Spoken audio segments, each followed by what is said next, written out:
This morning we'll be tackling the subject of PPPs to ensure food security and agricultural development. Following the food crisis in 2007-2008, there was a real interest for partners country to ask the EU to help them to reinvest in agriculture, and in particular with a vision of food security or food sovereignty.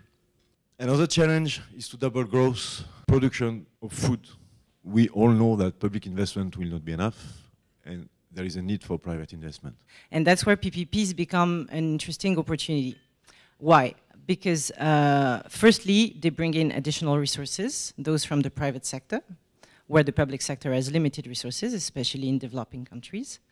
And they also bring in additional expertise, innovation, technologies, all of that from the private sector, which we hope can help include smallholders into more modern value chains, using a value chain approach, like we just said. And the last point, which also was mentioned, is that agriculture is a risky business. So when you enter into a PPP, what's good for both parties is that you share risks. In Burundi, where we have a program, a subsidy program for fertilizer, a national program,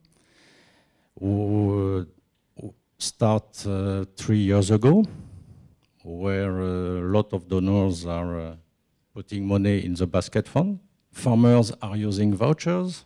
When the farmers are dealing with the distributors with this voucher, they are sure to have the fertilizer available, and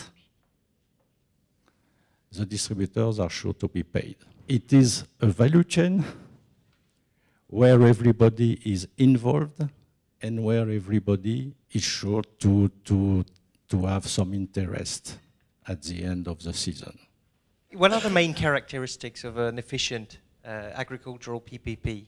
It's all in the design. So that involves feasibility studies as much as you can, yes. And that involves talking to everybody and making sure everybody can have a say.